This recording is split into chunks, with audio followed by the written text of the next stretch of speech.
बहुत समय पहले भारत के एक प्राचीन राज्य में स्वर्ण खजाने की रहस्यमयी कथा सुनाई जाती थी। कहा जाता था कि यह केवल सोने चांदी का खजाना नहीं था, बल्कि इसमें एक अद्भुत जादू था जो उसे पाने वाले को अपार शक्ति प्रदान कर सकता था। राज्य के एक छोटे गांव में वीर नाम का एक साहसी युवक रहता था। वह बचपन से ही रहस्यों को सुलझाने और रोमांचक कहानियों में गहरी रुचि रखता था।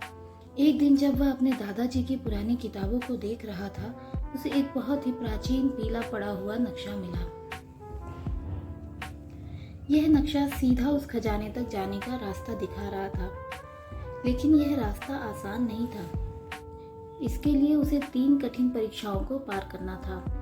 वीर ने तुरंत अपने 2 सबसे करीबी दोस्तों आरव और सिया को अपने साथ लिया और इस रोमांचक सफर की शुरुआत की। नक्शे के अनुसार उन्हें सबसे पहले रहस्यमय काले जंगल को पार करना था।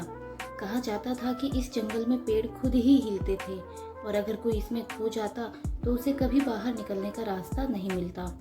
तीनों दोस्त जैसे ही जंगल में घुसे, उन्हें अचानक चारों ओर से डरावनी फुसफुसाहटें सुनाई देने लगीं। तभी उनके सामने एक विशाल आकृति प्रकट हुई। यह कोई आम राक्षस नहीं था। इसके पास 3 सिर और आग उगलने वाली आंखें थीं। वीर को अपनी दादी की बताई गई एक प्राचीन मंत्र याद आई। उसने पूरे विश्वास के साथ मंत्र पढ़ा। अंधकार मिटे, प्रकाश चमके, सत्य की राह फिर से चमके। जैसे ही मंत्र पूरा हुआ, राक्षस भयानक चीख के साथ हवा में विलीन हो गया। जंगल अचानक शांत हो गया। जंगल पार करने के बाद वे एक अद्भुत नदी के किनारे पहुंचे। यह कोई आम नदी नहीं थी। इसका पानी उल्टी दिशा में बहता था और अगर इसमें कोई गिरता तो वह सीधी आकाश में उड़ने लगता था।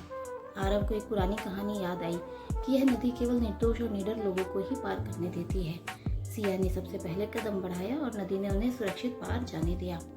अब उनके सामने थी अदृश्य गुफा। यह कोई साधारण गुफा नहीं थी, बल्कि इसके द्वार पर एक जादुई लिपि लिखी थी, सच्चा खजाना किसमें बसता है।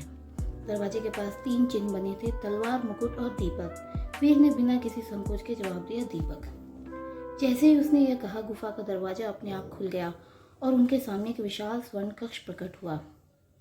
गुफा के अंदर सोने चांदी के सिक्के, कीमती हीरे, पुराने शास्त्रों का एक विशाल ढेर रखा था। लेकिन इसके बीचों बीच एक अद्भुत पुस्तक रखी थी जो हल्की नीली रोशनी से चमक रही थी। जैसे ही वीर ने पुस्तक को उठाया, गुफा में एक रहस्यमयी आवाज उठी। इस खजाने का असली मालिक वही बनेगा जो इसे लोभ के लिए नहीं बल्कि अच्छाई के लिए इस्तेमाल करेगा। वीर, आरव और सिया ने वादा किया कि वह इस शक्ति का उपयोग अपने राज्य और गांव की भलाई के लिए करेंगे। और इस तरह खोए हुए खजाने का जादू सिर्फ सोने चांदी तक सीमित नहीं था, बल्कि यह अच्छाई, बुद्धिमानी और निस्वार्थता की शक्ति का प्रतीक बन गया। अगर आपको ये कहानी अच्छी लगी हो तो लाइक, शेयर, सब्सक्राइब